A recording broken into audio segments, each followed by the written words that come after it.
Vamos iniciar o curso de Física de Muitos Corpos do Programa de Pós-Graduação em Física da Universidade Federal do Amazonas.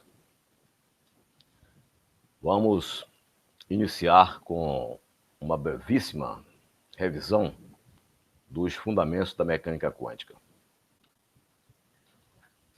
Os fundamentos serão descritos com base nos estados quânticos, nos observáveis, na evolução temporal, nas medidas, na função de onda de um sistema de partículas idênticas.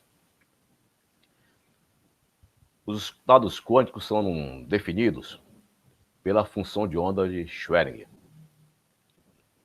que é obtida a partir da solução da equação de mesmo nome, dado por essa expressão, que do lado esquerdo nós temos a derivada temporal da função de onda e do lado direito o hamiltoniano do sistema aplicado a esse estado da função de onda. O H cortado é a constante Planck, dividida por 2π, e I é a unidade imaginária. O hamiltoniano é descrito como uma parte correspondente à energia cinética e uma parte correspondente ao potencial ao qual está submetida a partícula. Aqui, no caso, é para uma partícula. Se for para N partículas, nós devemos incluir aqui os vetores de posição das N partículas e o laplaciano correspondente ao laplaciano das coordenadas de cada partícula. Essas funções não podem ser qualquer uma. Elas têm que ser quadraticamente integráveis e de maneira que se possa normalizá-las. Ou seja, a integral no modo ao quadrado em todo o espaço tem que ser 1. Isso é necessário por causa da correspondente interpretação da função de onda na mecânica quântica. Interpretamos como sendo da forma a seguir, ou seja, o modo ao quadrado da função de onda vezes um volume infinitesimal, dr, de acordo com o que está aqui na figura, corresponde a probabilidade de se encontrar a partícula na posição R, no tempo t, centrado neste volume infinitesimal dr. Então, dessa maneira, se utiliza a função de onda com essa interpretação. Nós vamos utilizar, durante todo o curso, a representação baseada na notação de Dirac, como apresentado aqui. Então, esse estado quântico, ele pertence ao espaço de Hilbert. Então, nós definimos o estado quântico com esse símbolo devido a Dirac, que chamamos de ket, e dentro desse ket nós colocamos toda a informação necessária para distinguir o estado quântico que nós estamos tratando. O dual do ket é o Bra, por postulado. O conjugado do Bra, o conjugado do ket, também é o Bra. Então, Dirac postulou que, dado um ket, o conjugado do ket é um Bra, e o ket e o Bra são duais. O Bra é dual do ket, o ket é dual do Bra. Então, nós temos dois espaços. O espaço vetorial dos kets, que contém os kets, e o espaço vetorial dos Bras, que contém os Bras. E a cada ket corresponde um Bra, e a cada Bra corresponde um ket. Então, existe uma relação dual entre o Bra e o ket. No caso aqui, nós temos um número multiplicado por um ket vai dar, no espaço dual, o C estrela, que é o adjunto do Bra. Então, do lado esquerdo, nós temos o C aplicado ao ket e do lado direito o C estrela aplicado ao Bra.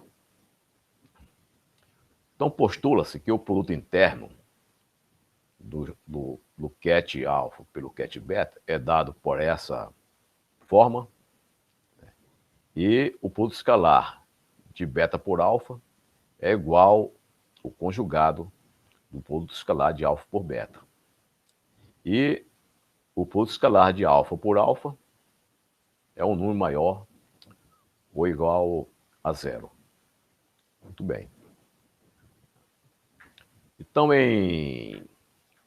na origem em que o Dirac apresentou essa forma de representar os estados quânticos, né, o Bra e o ket saíram da abstração dessa palavra bracket, do inglês. Então, essa parte vermelha ele chamou de Bra e a parte azul ele chamou de ket. E entre o Bra e o ket pode-se colocar algum operador, né, que represente alguma propriedade da mecânica quântica. Algumas propriedades do espaço de Kerr, que é um espaço de Hilbert. Um espaço de Hilbert H é um espaço linear complexo, completo, tal que, para todos os pares do elemento, né, φ e Pc de H, pode-se fazer corresponder um número complexo chamado de produto escalar dos elementos φ e Pc como as seguintes propriedades. Bom, o produto escalar de φ e Pc é igual ao conjugado do produto escalar de Pc por φ. A soma do Bra φ1 mais o Bra φ2 pelo ket Pc é igual à distribuição do Bra φ1 vezes Pc mais o Bra φ2 vezes Pc. Um número complexo, lambda, vezes φ, né, multiplicado pelo ket Pc é igual ao conjugado de lambda vezes o Bra e o ket Pc. O Bra φ e o ket Pc.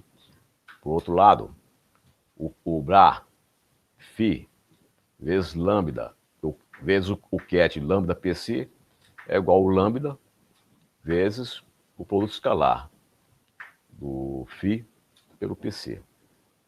Finalmente, o produto escalar de φ pelo φ é maior ou igual a zero. E o seu módulo é dado pela raiz quadrada do produto escalar de φ por Pc. Raiz quadrada positiva. Então, essas propriedades básicas do ket do espaço de Hilbert. Então, vamos ver em seguida os operadores no espaço de Hilbert. Vamos considerar dois kets U e V, vetores do espaço de Hilbert H. Se o ket U está relacionado a um e somente um vetor Ni, pela relação ket Ni é igual ao operador A vezes o ket U, então nós dizemos que A é um operador no espaço de Hilbert. Então, sempre que houver essa relação, um ket está relacionado a outro ket por meio de um operador, nós dizemos que A é um operador no espaço de Hilbert, uma vez que tanto o ket Ni como o ket U pertencem ao espaço de Hilbert. E temos as seguintes propriedades. Definimos que A é linear se para quaisquer vetores U e V, e quaisquer complexos lambda e U, tenhamos essa relação, que A aplicado a esta soma é igual à soma das partes. Lambda vezes A aplicado em U, mais Mi vezes A aplicado em U. Dois operadores A e A da H são ditos hermitianos adjuntos se para quaisquer valores de U e V do Sparta-Hilbert, nós tenhamos essa relação, né? Que é o A, a adaga aplicada em U, produto escalar com V, é a mesma coisa que A aplicado em V, produto escalar com U, né? Tomado o seu adjunto. Um operador A é determitiano ou autoadjunto se A for igual ao seu próprio adjunto. Isso é uma propriedade importante para a mecânica quântica. Um operador U é dito unitário se obedecer essa condição aqui. U vezes o adjunto é igual a U adjunto vezes U, que é igual a 1. Então, nós dizemos que um operador que obedece essa condição é unitário. Se A é um operador e U é tal que A aplicado no ket U é igual a um número vezes o ket U, nós dizemos que o ket U é alto vetor de A e o número que aparece aqui na frente é um alto valor de A. Pode haver mais de um alto vetor linearmente dependente do operador A, com o mesmo alto valor A. Quando isso ocorre, nós dizemos que esses autovetores são degenerados. E qualquer combinação linear desses autovetores também é um autovetor de A com o mesmo alto valor. É simples de observar. Digamos que esse ket ni seja um autoket de A. E nós tenhamos vários i's. Por exemplo, i variando de 1 a 10. Tem vários i's. Né? Então, como esses ket ni são linearmente independentes, eu posso escrever qualquer ket, qualquer vetor, em termos desses kets aqui, fazendo uma combinação linear. Então, digamos que eu escrevo esse ket genérico com uma combinação linear dos kets ni, onde aqui é um ket ni e aqui uma constante. Né? Essas constantes são números complexos. Então, aplicando o operador nesse ket, eu vou ter a aplicação do operador no somatório desses kets do lado direito. Eu posso colocar o operador aqui dentro, porque isso aqui é um número, fica assim. O A aplicado em I nada mais é do que A em I. Então, substituo A aplicado em I pelo A. Ora, esse A é um número. Eu posso colocar para constante. Não tem índice. Posso colocar para fora do somatório. E eu fico com esse somatório aqui. Esse somatório nada mais é do que unir. Então, eu fiquei com A vezes o ket ni. Então, eu tenho que A aplicado ao ket ni é igual a A vezes o ket ni. Ou seja, o ket ni é um autovetor de A e A é um alto valor. Exatamente como queríamos demonstrar. Então, se nós temos vários kets ni, que são autoket de A, com o mesmo alto valor, né? Qualquer combinação linear desses kets também é um autovetor de A, com o mesmo alto valor. Seja o operador A, que é hermitiano, em que A aplicado a esse estado dá a N vezes o próprio estado, e o A aplicado a esse estado dá a Ni vezes o próprio estado. Na primeira linha, o número N é um número discreto, e na segunda linha, o número Ni é um número contínuo. I e RP são índices que distinguem desses estados aqui, os estados que são degenerados. Então, esses estados obedecem essa relação aqui. Né? Esse por esse são ortonormais. Né? É zero quando o N e N' são diferentes, ou R e R' são diferentes, e 1 quando tanto o N é igual a N' ou o R é igual a N'. Quando nós fazemos uma projeção do contínuo com discreto, dará sempre zero. E o contínuo com contínuo dá essa função aqui. Essa função como essa, nesse caso aqui, nós temos o delta de Kronecker, porque é um sistema discreto. E aqui nós temos a famosa função, que chamamos de função, que é uma distribuição, delta de Dirac.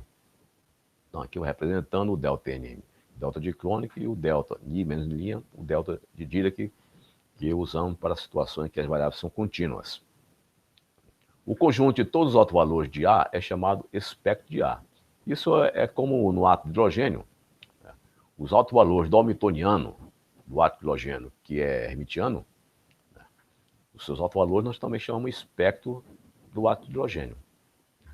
O espectro de um operador pode ser discreto ou contínuo ou uma combinação de ambos. Se um conjunto de todos os autovetores NR e NP do operador hamiltoniano descreve totalmente o espaço de Hilbert, H, esse conjunto é dito completo. E dizemos que o operador A é um observável. O operador pode ter uma interpretação física. Então, os observáveis são o quê? São operadores hermitianos, né, que descreve, cujos cats descrevem totalmente o espaço de Hilbert. O comutador de dois operadores A e B é descrito desta forma aqui. É definido desta forma, que é AB menos BA. Se esse comutador for zero, significa que AB é igual a BA. Se é zero, dizemos que AB é BA, ou seja, que AB e BA comutam. Eles podem trocar de posição sem nenhuma alteração. Se dois observáveis A e B comutam, então eles possuem um conjunto completo de autovalores em comum. Isso é uma propriedade muito importante na mecânica quântica. Finalmente, o valor esperado de um operador hermitiano é um número real. Daí a importância dos operadores hermitianos, que eles estão associados com aquilo que se mede. Nós medimos números reais. Os observáveis. Bom, um observável é representado por um operador hermitiano linear, né, atuando em um vetor de estado. Então, nós temos aqui a propriedade da linearidade. O A aplicado na soma de dois ket é igual à soma de cada um separadamente. Esses operadores observáveis, eles são autoadjunto, hermitiano autoadjunto. O operador é igual ao seu próprio adjunto. O valor esperado desses operadores são números reais. Ou seja, o valor esperado de A é o número que é igual ao valor esperado do conjugado de A. Então, são dois números iguais. Esse número e o conjugado dele significa o quê? Que esse valor esperado é um número real. E o operador A aplicado em um ket vai dar o alto valor, seu alto valor e o ket. Esse alto valor de um operador hermitiano também é um número real. Em resumo, temos aqui alguns exemplos de operadores hermitianos. O operador R, que é o operador posição.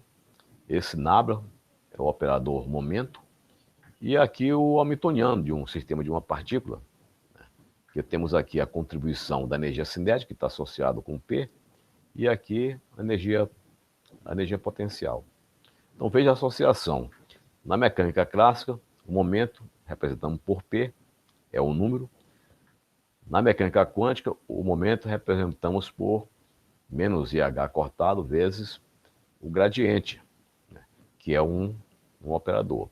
E aqui o gradiente ao quadrado, né, também é um operador, o laplaciano, do sistema. Se tivermos uma partícula, seria dessa forma que está aqui. Se tivesse muitas partículas, aqui nesse potencial teriam também as coordenadas das outras partículas, das N partículas, e no laplaciano entraria também as coordenadas das N partículas. A evolução temporal na mecânica quântica, ela é dada pela solução da equação de Schrödinger. Na física clássica, a evolução temporal é dada pela segunda lei de Newton. Se nós conhecemos a força agindo na partícula, nós calculamos a aceleração, integramos a aceleração, calculamos a velocidade, integramos a velocidade e calculamos a posição. Aqui, essa essa equação é dada pela equação de Schrödinger. Então, a evolução temporal é dada a partir dessa equação aqui. Se o H não depende explicitamente do tempo, em algumas situações que o H não depende explicitamente do tempo, nós podemos resolver essa equação, né, separando, usando aquela técnica de separação de variáveis. Eu digo que a solução total é o produto da solução da parte espacial vezes a parte temporal, e eu tiro essa equação aqui. Posso tirar essa equação. Então, a evolução temporal dessa equação é dado por esse termo, onde ao lado direito esse ket representa o estado inicial, tempo zero, e esse aqui é o operador, evolução temporal, onde aqui em cima nós temos o H, o hamiltoniano, multiplicado por tempo e dividido pela constante de Planck. Então, esse operador, dizemos evolução temporal, por quê? Porque esse operador aplicado no estado inicial, no tempo zero, ele leva esse estado ao estado no tempo t. Por isso chamamos esse operador de operador evolução temporal. A parte dessa equação dependente apenas da posição, ela tem uma solução que sai dessa equação de autovalores. Então, o hamiltoniano aplicado nessa função dá o seu alto valor e aqui seu alto estado. E a solução total seria o produto dessa função por essa função aqui. O produto da função φn por esta função. E escrevemos assim. Então, nós podemos mostrar diretamente, levando essa função diretamente aqui na equação de Schrödinger, mostrar que isso aqui é uma solução da equação de Schrödinger. Então, nós podemos, conhecendo a solução do hamiltoniano, de um certo hamiltoniano, nós podemos expandir qualquer estado, em termos dos estados, dos altos estados desse hamiltoniano. Por quê? Porque eles formam um conjunto completo. Então, eu posso escrever um estado qualquer como essa combinação aqui. Ó. Como essa combinação, onde o Cn é um número, substituindo esse valor aqui, eu tenho esse outro número, só que agora esse número depende do tempo. Eu posso juntar tudo isso aqui numa constante só e dizer que num parâmetro só e dizer que esse parâmetro depende do tempo. Então eu escrevo Cnt igual ao Cn multiplicado por essa parte temporal e coloco aqui. Então, desta forma, nós temos a evolução temporal desse estado. Então, conhecendo o estado, né, estacionário, que sai da solução dessas equações de autovalores aqui, o estado estacionário, então, conhecendo a solução dessa equação de autovalores, que dá o estado estacionário, multiplico por esses parâmetros, por esses coeficientes, que é dado por isso aqui, e eu tenho a evolução temporal dessa função, desse estado quântico. É claro, eu só posso usar essa expansão aqui, escrever dessa forma, quando o hamiltoniano não depende explicitamente do tempo. De maneira que, não dependendo explicitamente do tempo, nós podemos separar, né, em duas soluções, uma espacial e uma temporal. E dar como consequência a evolução temporal, como consequência esse somatório aqui, né, onde nós temos, por um lado, esse coeficiente, que depende do tempo dessa forma, e aqui o ket, que é AutoCat do hamiltoniano, independente do tempo. Tudo bem. As medidas na mecânica quântica são dadas pelos valores esperados dos operadores hermitianos. Digamos que sejam A e B operadores hermitianos com altos estados, esses dois altos estados aqui, o A aplicado aqui dá um alto valor com seu alto vetor, e esse outro operador aplicado dá o seu alto valor com seu alto vetor. Muito bem. Esses estados, por exemplo, do operador A, eles formam a base completa. Da mesma maneira, os estados. Então, eu posso dizer o seguinte, que qualquer estado genérico eu posso escrever, né, em função da base formada pelo esquete do operador A. Em particular, eu posso escrever qualquer ket N, ket do AutoCAD do operador B, com uma expansão dos AutoCAD do operador A. Muito bem, eu posso fazer isso também, que é um caso particular. Então, eu vou escrever aqui qualquer AutoCAD desse operador com uma combinação linear do esquete do primeiro operador, do A. Onde eu somo em M, porque é em M que é o índice do esquete do operador A. Então, isso aqui é um cat do operador B, que agora eu estou escrevendo em termos do esquete do operador A. Eu posso fazer isso, uma vez que eu posso fazer isso para qualquer função genérica, em particular para esse estado aqui, que é um autoestado de B.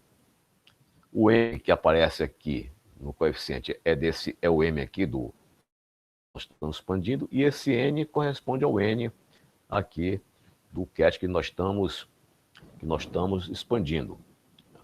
Muito bem. Então, se nós olharmos para esse sistema aqui, nós podemos tirar essa constante aqui. Basta multiplicar o lado esquerdo pelo BRA de um PC de um certo índice K, e o lado direito também. Quando eu fizer a soma, vai ficar o BRA do PCK vezes o cat do PCM, que é um delta de Kronecker. Só existe quando o M for igual a K. Daí nós tiramos que o somatório se reduz apenas a um número, que é esse número aqui. Então, esse coeficiente é dado por isso aqui. O coeficiente do M é dado por esse número aqui. Isso nos leva, então, a dizer que esse cat, né, ao se expandir no esquete do outro operador, do operador A, o cat no esquete do operador A, né, esse cat ele colapsou no cat psicar. Ou seja, esse número aqui nada mais é do que a projeção desse cat sobre o psicar. É o produto escalar, que é a projeção. Então, esse elemento não causal, que é uma probabilidade não causal da mecânica quântica, nós chamamos de colapso da função de onda. Embora no momento do colapso, seja não causal, né, mas entre um colapso e outro, é perfeitamente determinística a mecânica quântica, entre um colapso e outro. Por quê? Porque entre um colapso e outro, ela obedece àquela evolução temporal que mostramos recentemente. Portanto, entretanto, entre eventos de colapso, a evolução temporal dos estados quânticos é determinística, pelas razões que eu acabei de expressar. O operador identidade, ele é muito útil nos cálculos de mecânica quântica. Vamos tomar esse estado psi-t como uma expansão, né, que nós acabamos de ver, uma expansão em estado psi-n, onde isso aqui são índices dependentes do tempo. Muito bem. Se eu multiplico pelo lado esquerdo, esse lado, e o lado direito também, eu vou ter uma expressão como essa. Eu multipliquei por πm. Como é πm, a somatória aqui em n, então eu posso colocar esse πm aqui dentro. Então eu tenho um somatório em todos.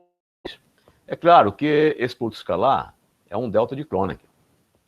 É um delta de Kronecker, portanto, todos esses produtos escalares são zero, menos aquele caso em que o n é igual a m.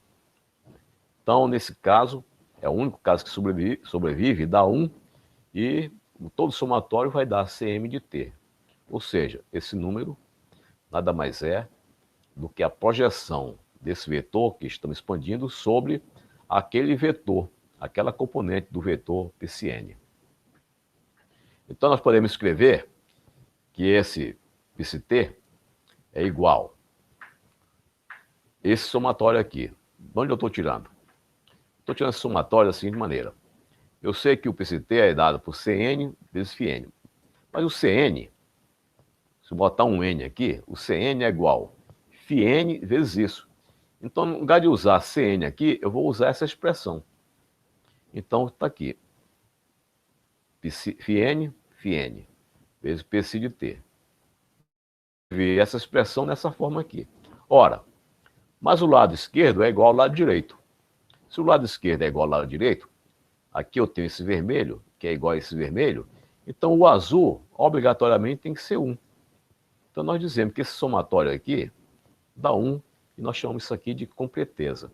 Então observe que esse somatório aqui não é uma função. Isso aqui não é um número. Isso aqui não é um número. Porque aqui não tem um produto escalar de um bar por um ket. Eu tenho aqui um ket e aqui um bar invertido. Isso aqui é um operador. Tá? Esse é o operador. Então nós chamamos desse operador de operador identidade. E obedece a esse princípio aqui da completeza.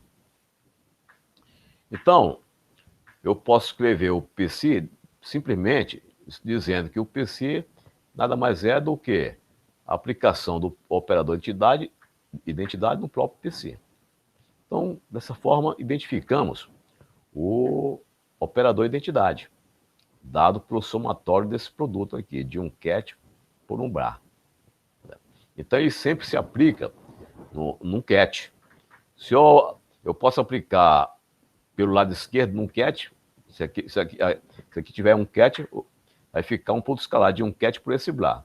Ou então pelo lado direito, num brar.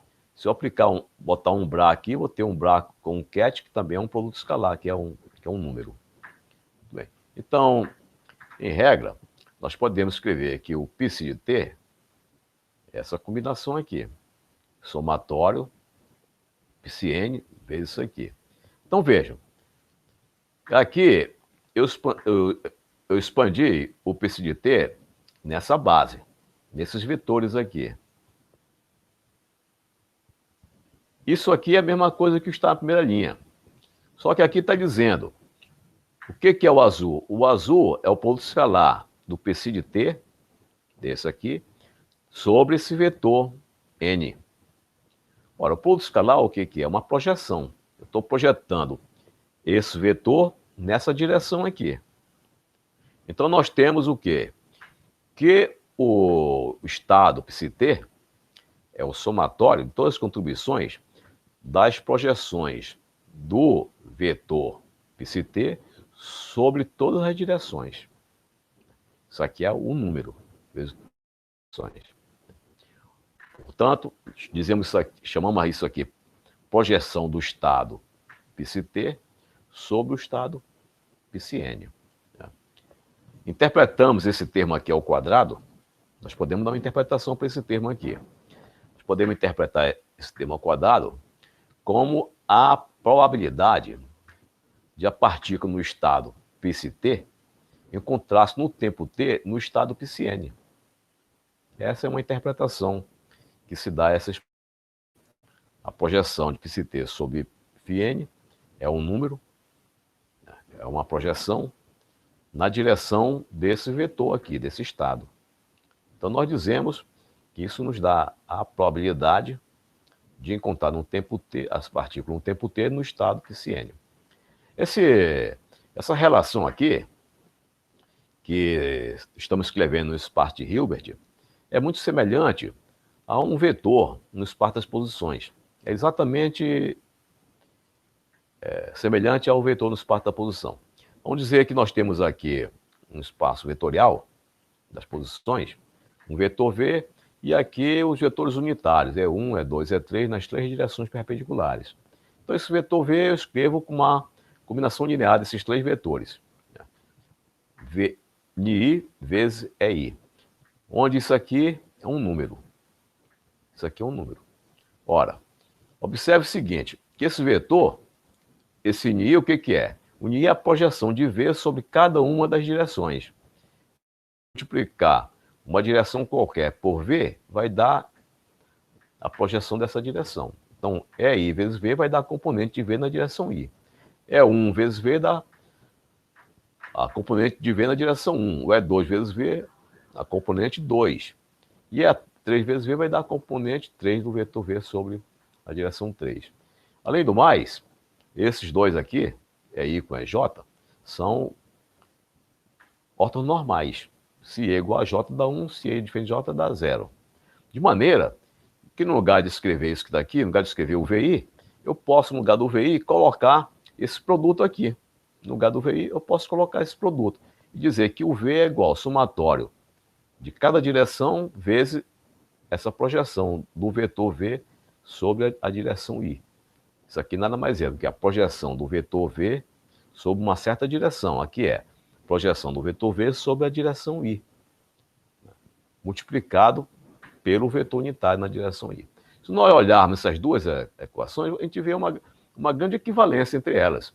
Aqui nós temos a projeção do estado Psi sobre o estado PsiN, aqui nós temos a projeção do vetor V na direção E1. Então, são perfeitamente... elas combinam perfeitamente. Então, é uma analogia perfeita. Aqui nós temos um espaço tridimensional, que é o espaço das posições, e aqui um espaço de dimensão infinita, que é o espaço das funções de onda. Mas é fácil de a gente observar essa correlação. Muito bem. Então eu posso também verificar quanto vale isso aqui, essa expansão. Eu sei o seguinte, que a função de onda, ou seja, esse estado quântico, sempre nós fazemos o estado quântico ser normalizado. Sempre nós normalizamos. Então, esse estado quântico ao quadrado, ele tem que dar 1. Tem que ser normalizado. Mas eu posso também escrever dessa maneira aqui. Eu posso trazer daqui e escrever dessa maneira. Eu posso pegar daqui, que o psi-t vai ser quadrado, vai ser vezes o conjugado desse vezes esse. Ele próprio. Então está aqui, isso, estrela, vezes ele próprio. Quando eu faço isso, o azul que está aqui é um número, é um produto escalar. Eu posso colocar em qualquer lugar. Então eu tiro ele daqui e boto à direita do vermelho. Quando eu tiro daqui e coloco à direita do vermelho, vai ficar assim. Agora eu sei que isso aqui é um delta de Kronecker. Quando o M é diferente de N, isso aqui é 0. E quando M é igual a N, isso aqui é 1. Então, esse somatório só vai sobreviver, não é? Um dos somatórios. Então, só vai sobreviver por o somatório em N. Então, como sobrevive só o somatório em N, quando M é igual a N, isso aqui ficou 1, então sobrou só aqui. O que é isso? Vai ser o Psi-t, aqui Psi-n, Psi-n, Psi-t, que é o quadrado. Que isso aqui é o quadrado. Então, nós concluímos que as projeções do estado Psi sobre os estados Psi-n ao quadrado, somado em todas as direções, dá 1. Então, por essa razão, nós podemos associar, como o somatório desses quadrados, a soma de todo esse somatório dá 1, nós nos adiantamos aqui, associamos essa projeção de Psi-t sobre Psi-n ao quadrado como sendo a probabilidade de a partícula no estado Psi-t encontrar-se no tempo t no estado Psi-n. Muito bem. Vamos ver o operador posição, que eu estou escrevendo ROP de operador, que é um operador muito importante na mecânica quântica, porque os seus AutoCAD vão nos fazer a correlação entre função de onda e a notação dos estados de Cat do Dirac. Aqui nós vamos fazer a correlação. Tá. Então, o R é um operador hermitiano. Quando aplicado num Cat R, vai dar o vetor posição vezes o Cat R. Aqui, no caso, o vetor posição é o alto valor do operador posição. E esse Cat R é o alto Cat do operador posição.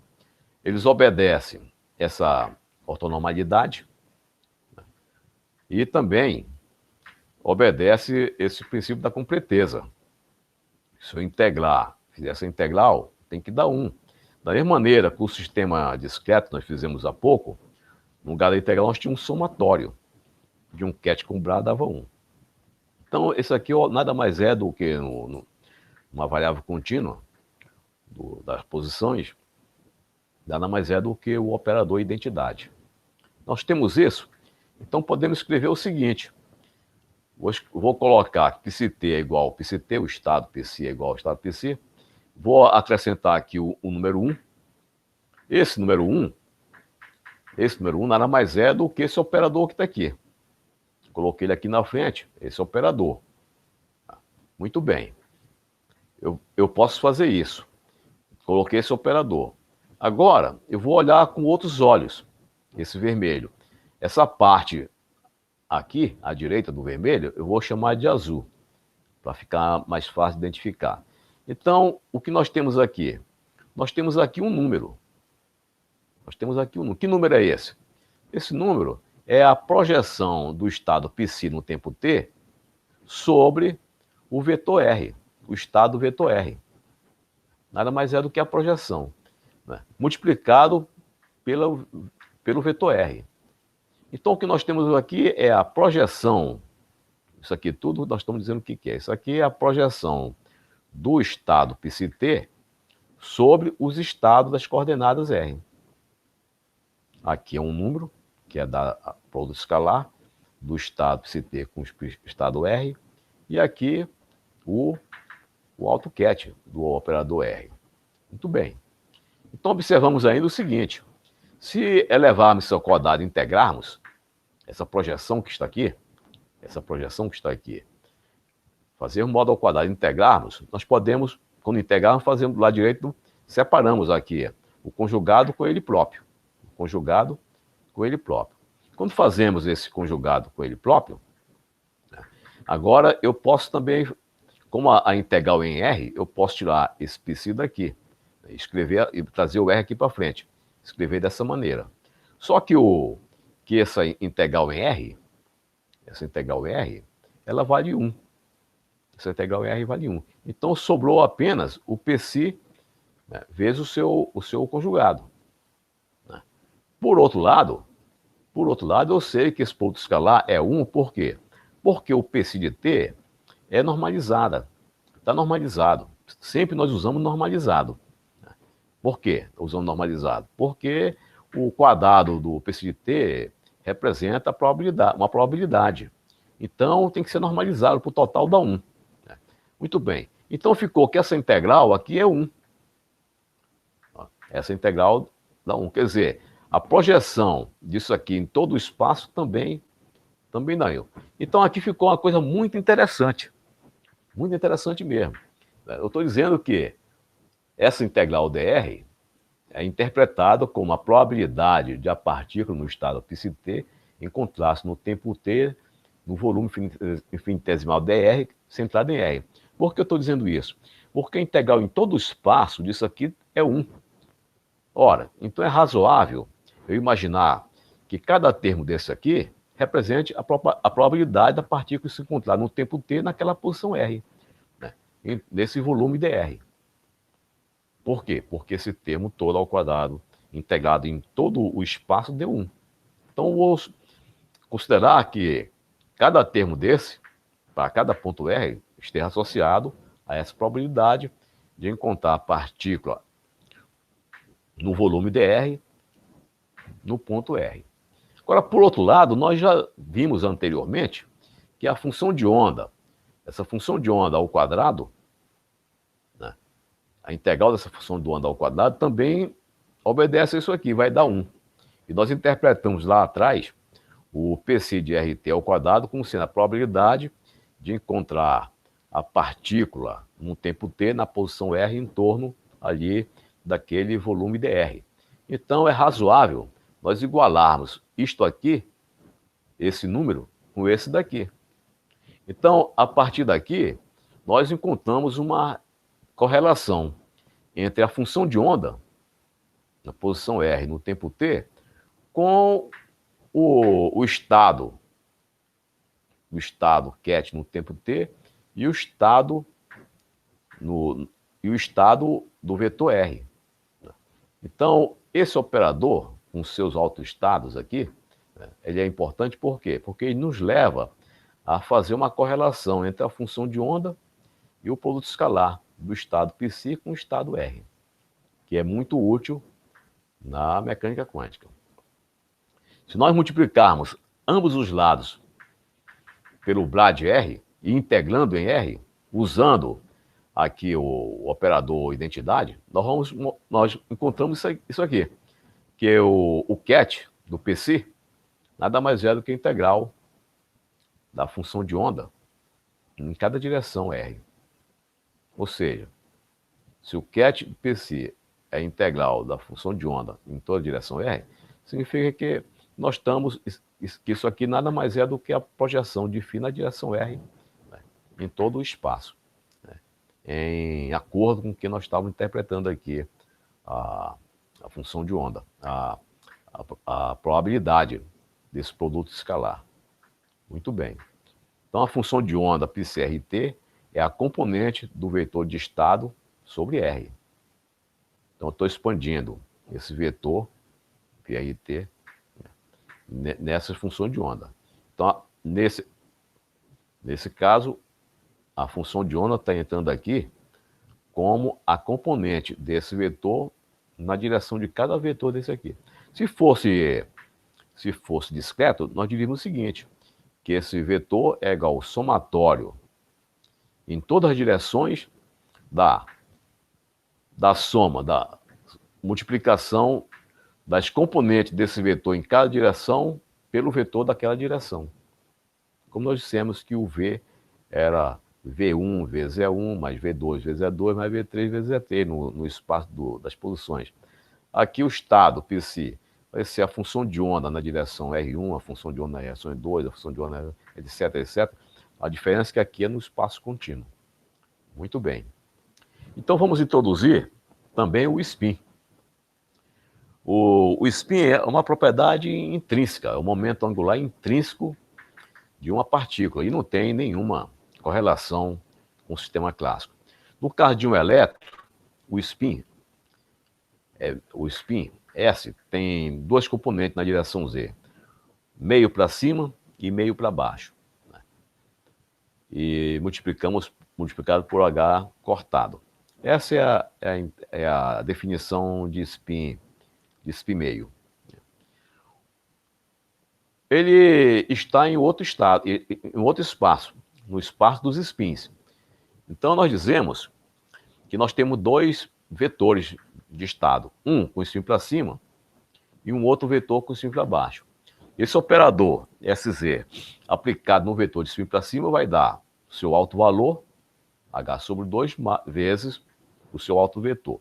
E se ele é aplicado no alto vetor com spin para baixo, vai dar menos H sobre 2, que é o seu alto valor, vezes o seu alto vetor. De um modo geral, né, nós podemos escrever qualquer spin meio, nessa base, né? Aqui nós temos um espaço de spin bidimensional, cujos vetores de base é spin para cima e spin para baixo. Então, qualquer spin, né, nesse espaço, eu posso escrever como sendo uma constante vezes esse vetor base, mais outra constante vezes esse vetor base. E, de maneira geral, nós temos então o quê? Que os spin meio tem dois vetores de estado, um para cima e um para baixo, que pertencem ao espaço do spin, né?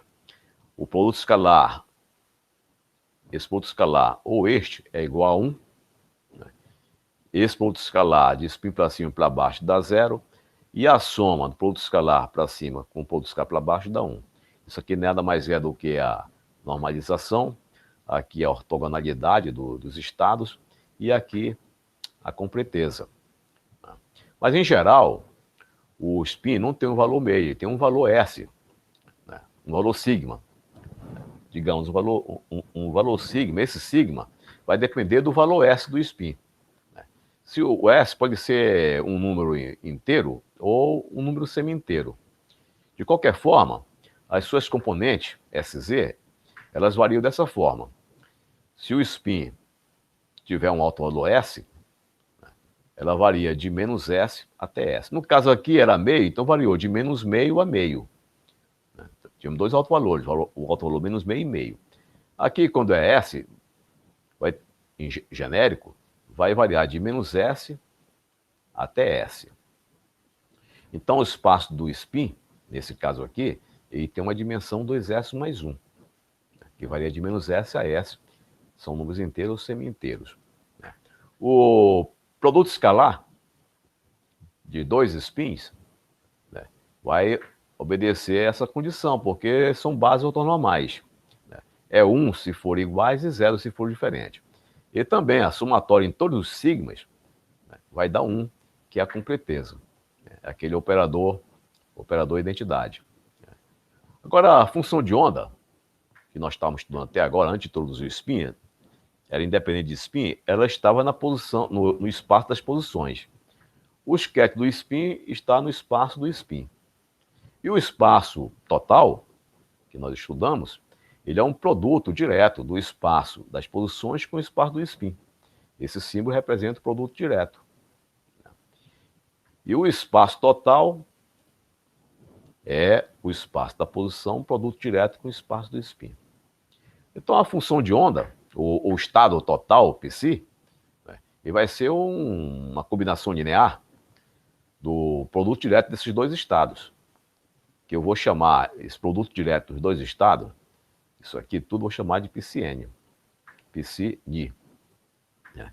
Então eu posso verificar rapidamente que o produto escalar de um bico milhinha vai ser igual ao produto escalar da parte espacial vezes a parte de spin. A parte espacial é esse delta, a parte spin é esse delta. Então nós dizemos que esse produto escalar é delta ni vezes nilinha. Ni por nilinha, que é a ortonormalidade. E aqui a completeza, que a completeza desse estado, né, a completeza desse estado vai ser igual a completeza do espacial vezes a completeza do spin. Mas isso daqui é 1. Esse aqui é 1. E o produto direto de um da posição e 1 do spin vai dar o operador identidade no espaço total, que é a completeza para o espaço total.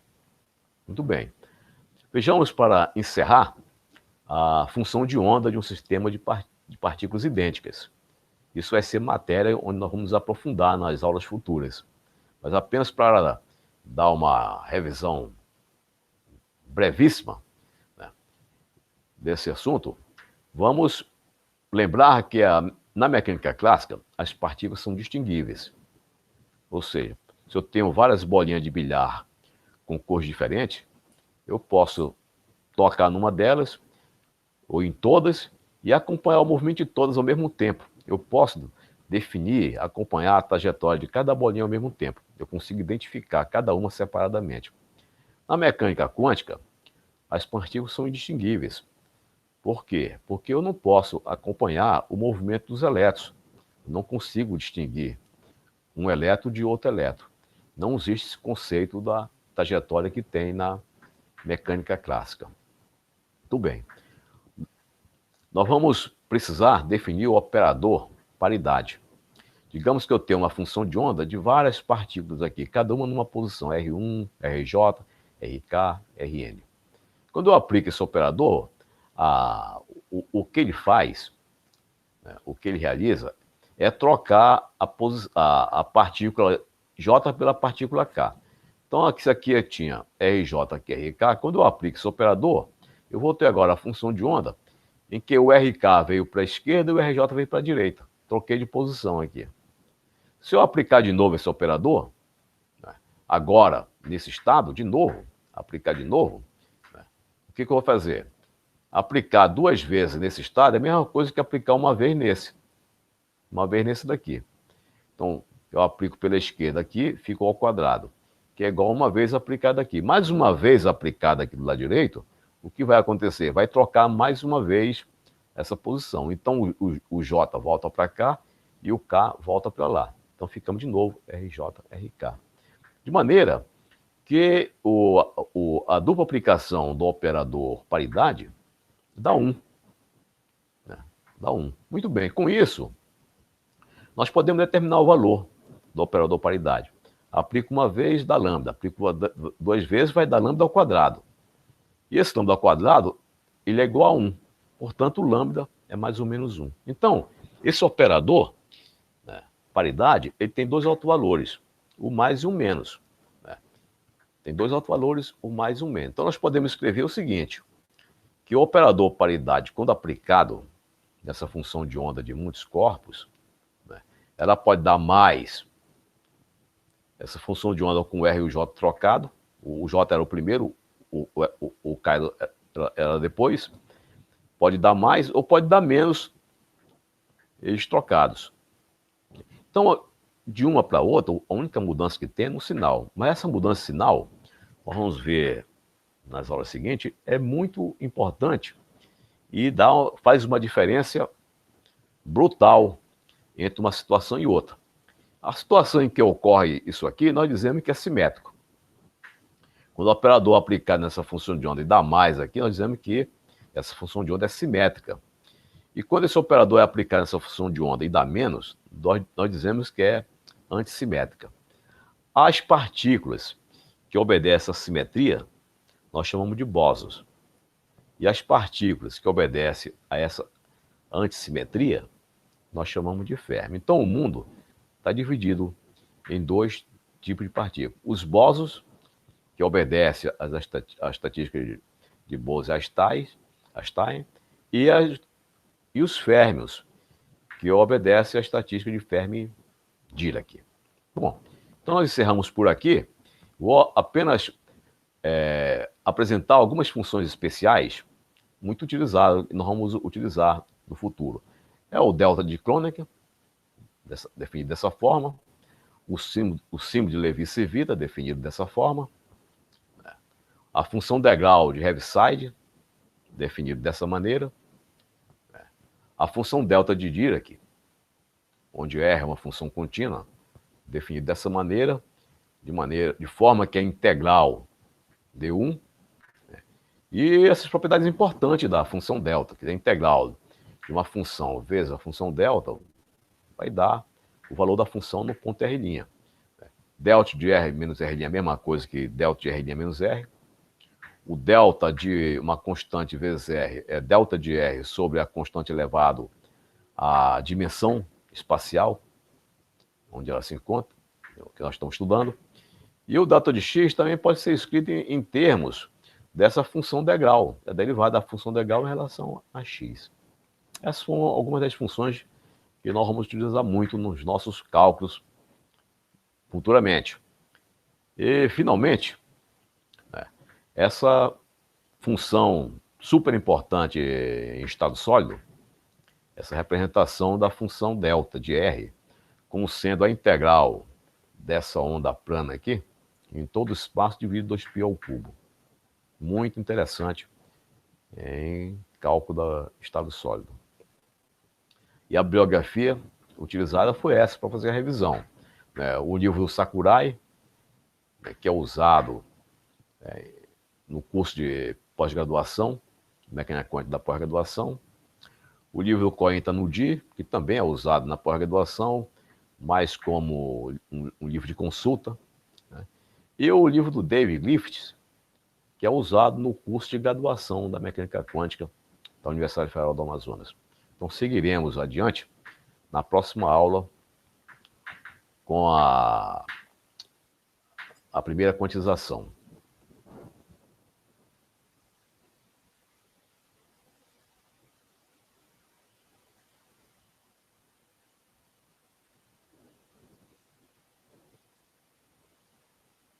Até lá!